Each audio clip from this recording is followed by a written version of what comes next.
Hello and welcome to this special episode of Question Hour from inside the Parliament House complex, wherein we bring you the important questions which are asked by the members in the House and the answers given by the government. I am Vishal Dahiya and with me is my colleague Kriti Mishra. Thank you so much, Vishal. So let's commence the Question Hour show, and the first question that we've picked up is from the Ministry of Finance, and this one has been asked by member Kapil Sibal.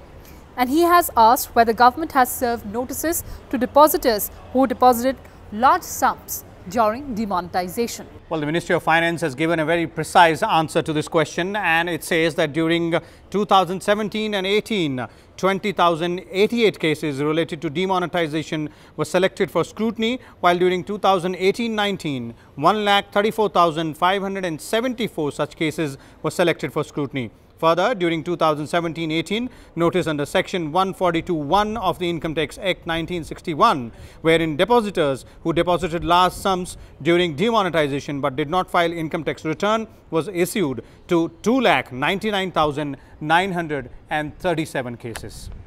The next question is also to the Ministry of Finance, and this one is from the member Vijay Pal Singh Tomar. He goes on to ask the government as to how many people have been given Pradhanmantri Mudra Yojana loan during the last 3 years?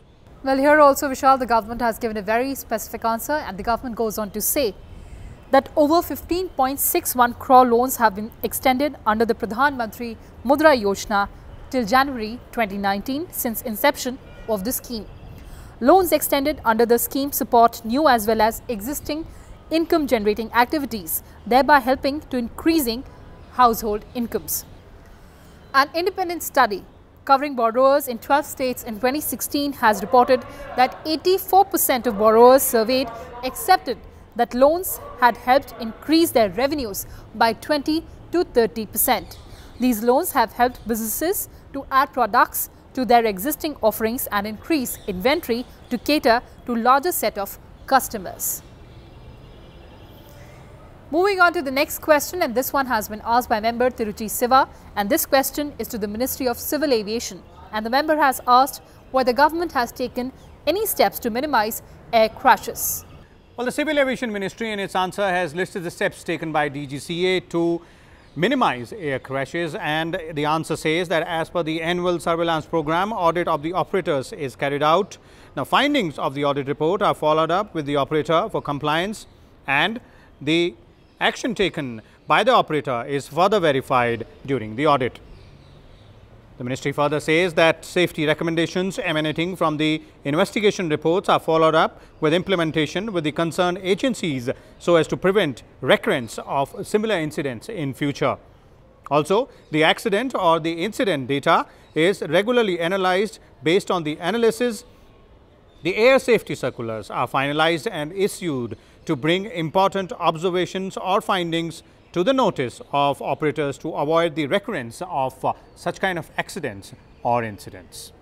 My colleague Kriti Mishra spoke to the member Tiruchi Siva on his response to the answer given by the government to the question. So, member Rajya Sabha Mr. Tiruchi Siva is joining us on the Question Hour show. Welcome to Rajya Sabha TV, sir. You've asked a very important question on steps taken to minimize air accidents. What is government's reply, and how do you look at government's reply? Government's reply is, as always, it stipulates what are the steps taken by the government. But actually, an air crash is a very rare thing, but once it happens, it's a big news. Of course, it cannot bear that. It happens once in a while, but we cannot even imagine even that once in a while. So we have to be very careful in taking care about restricting the air crashes.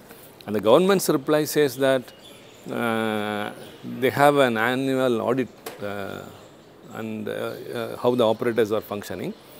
And the report of the audit is sent to the operators for compliance. And any person who is not complying with that will be taken strict action, it says. And moreover, the civil aviation requirements, there is it is being followed on the basis of civil aviation requirements. Maybe it's an act. In that section 3, it specifies what are the requirements which an operator has to observe before getting a license.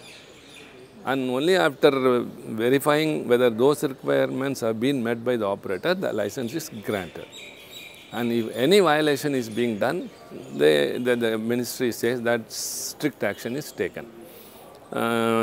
As per the reply, the DGCA has taken action on 3 in the year 2017 and 5 in the year 2018. So it is clear through this that though the specifications, requirements are stipulated, they are given license, but the operators are still violating. I don't know, it is manual or technical or whatever may be, it will be very dangerous. So 3 and 5, I don't say that it's increased, but even 3 or 5 should not be taken so easily.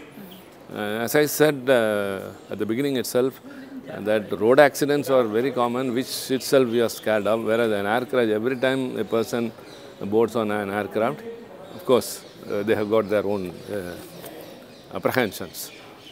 So I think the government has to take much more strict, the requirements which they specify must be more strict, I feel, because sometimes a flight which is taken up immediately lands. Right. And some flights which runs on the runway, not able to take up. Recently in my place, Trichy, a flight has almost covered the runway, but it was not able to take off. For that speed, and the pilot or the engine has not cooperated, it would have hit the wall, the damage would have been unimaginable. So all these things, how a flight that cannot be taken off was allowed to run or carry passengers, all these things, very, very strict it has to be. Like that of the defense or the border security forces, vigilant every day and night, every moment. I think the Civil Aviation Ministry should apply much more stringent steps and measures to the operators to see to that nothing happens on the contrary. So stern rules are required, and of course effective implementation is very important. That's fine. Effective implementation and monitoring also. Effective monitoring should be there. But for that, I think, as I said, even a single lapse would send a very wrong signal, and that would be, we cannot even imagine of happening like that. So I think every moment, every wink, the Civil Aviation Department is to be awake and to take serious monitoring. Absolutely, sir. Thank you so much for talking to us and sharing your thoughts with us. Thank you. So, well, that was Tiruchi Siva on his response to the government's answer to the question which he raised in the House. Let's move on to the next one now, and this is to the Ministry of Health and Family Welfare, and from member Dr. R. Lakshmanan. He goes on to ask the government whether it has identified beneficiaries to be enrolled under Ayushman Bharat Pradhanmantri Jan Arogya Yojana. The government has given a detailed reply here, and the government goes on to say that Pradhanmantri Jan Arogya Yojana is an entitlement-based scheme and there is no enrollment of beneficiary under the scheme. The total number of beneficiary families identified under the scheme is around 10.74 crore. National Health Agency, registered as a society, has been set up by the government to implement the scheme, and NHA has signed Memorandum of Understanding for implementing the scheme with 33 states, union territories, out of which 28 states and union territories have already started extending services to the targeted beneficiaries since the launch of this scheme.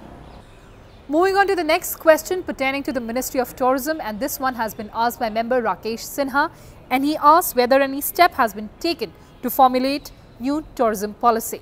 Well, the Ministry of Tourism says that with the aim of showcasing India's Buddhist sites and boost tourism to the Buddhist sites in the country, it organizes the International Buddhist Conclave, wherein scholars, senior leaders of various Buddhist sects, opinion makers, journalists, international tour operators selling packages to Buddhist sites are invited from various countries, including those where Buddhism has spread.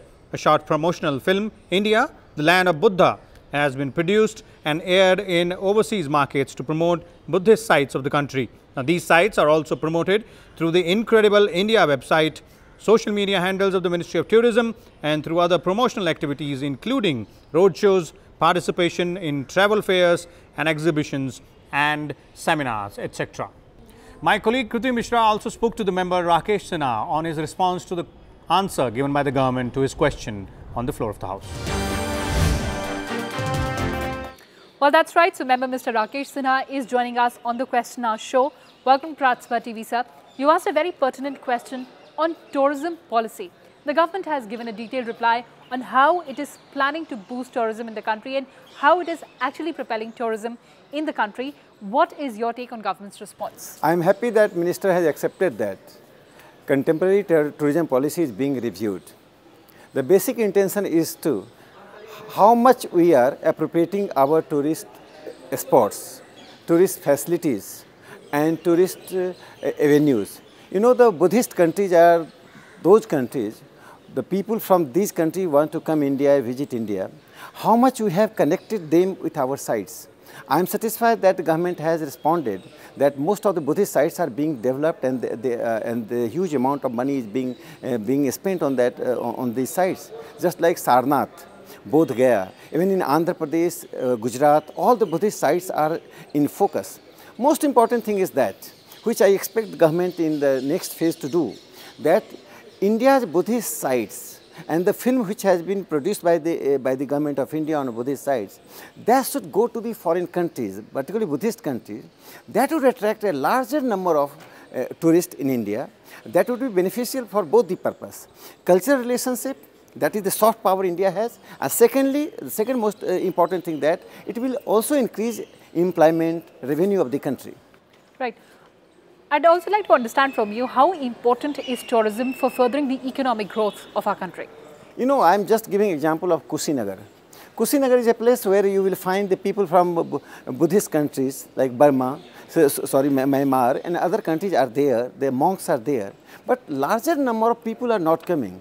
The reason is the lack of infrastructure, lack of publicity, lack of convincing people the importance of Kushinagar, that is in Uttar Pradesh.